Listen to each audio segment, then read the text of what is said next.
আমি একজন ইয়াং সাংবাদিক হিসাবে তখন বেশ বলতে পারেন যে believing in the value of independent journalism, যে সরকারকে সবসময় একটা প্রশ্নের মধ্যে রাখবে, সরকারকে অ্যাকাউন্টেবল করবে, এবং সেই স্পিরিটে আমি তখনকার সাংবাদিকতা করেছি।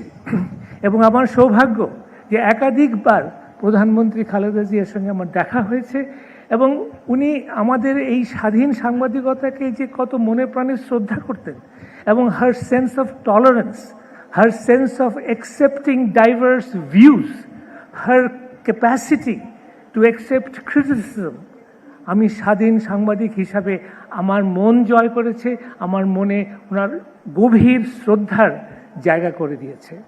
এবং পরবর্তীকালে ওনাকে আরও দেখেছি, এবং সত্যিকার অর্থে দেশকে ভালোবেসে দেশের গণতন্ত্রকে সমৃদ্ধ করার ক্ষেত্রেও ওনার অবদানকে আমি স্মরণ করি এবং শ্রদ্ধা জানাই। সর্বশেষে আমি যে ব্যাপারটাকে নিয়ে সত্যি সত্যি ওনাকে শ্রদ্ধা জানাতে চাই, সেটা হচ্ছে যে উনি যখন ক্ষমতা থেকে সরে গেলেন, এবং যখন ওই সরকার তার বিরুদ্ধে তাকে অপমান, তাকে নিষ্পেষণ, তাকে জেলে ঢোকানো, এত কিছু করল, এবং সেখানে 2 বছর উনি ছিলেন, সলিটারি কনফাইনমেন্টে ছিলেন, উনি 4.5 বছর উনি হাউস অ্যারেস্ট ছিলেন, এবং সেখানে যেটা সবচেয়ে বেশি হৃদয় বিদারক সেটা হচ্ছে যে ওনার চিকিৎসা করতে দেওয়া হয়নি, এবং সেটার প্রমাণ আমরা শুনলাম একটু আগে। এবং এত কিছুর পরেও উনি যখন প্রথম বাণী দিলেন মুক্ত হয়ে, 7ই অগস্ট উনি বিএনপির এক সভায় উনি ভাষণ দিলেন, এবং সেখানে উনি যে মূল বাণীটা আমাদেরকে দিলেন যে ধ্বংস নয়, প্রতিরোধ নয়, প্রতিহিংসা নয়, প্রতিশোধ নয়। উনি কিন্তু ইজিলি বলতে পারতেন যে আমি প্রতিশোধ চাই না, কিন্তু আমি ন্যায় বিচার চাই আমার বিরুদ্ধে যা করা হয়েছে, এটাও উনি বললেন না। এই যে উদারতা, এই যে ভবিষ্যতের দিকে তাকানো, আমি মনে করি এটা অসাধারণ একটি গুণ, যেটা আমাদের রাজনীতিতে যদি আমরা এখন অন্তঃস্থ করতে পারি, আমাদের সেটা যদি আমরা নিজের মনে প্রাণে গ্রহণ করতে পারি, তাহলে বাংলাদেশের এটা বিরাট অবদান থাকবে।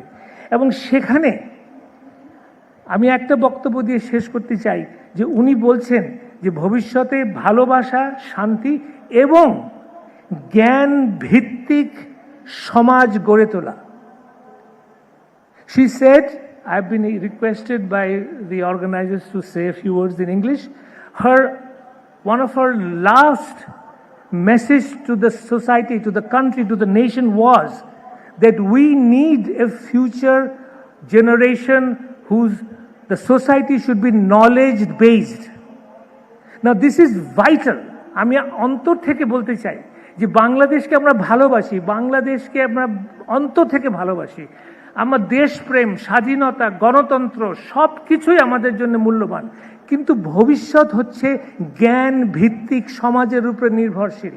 We have to learn, we have to be knowledge based, we have to compete with the world with knowledge, with competence, with skill. Otherwise Bangladesh will not develop.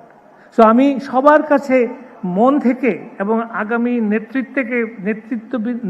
নেতৃত্বকে বলবো, নেতৃবৃন্দকে বলবো যে এই যে খালেদা জিয়ার যে শেষ বাণী, জ্ঞান ভিত্তিক সমাজ, আমরা যেন এটা অন্তরে সবার ভেতরে আমরা উপলব্ধি করি।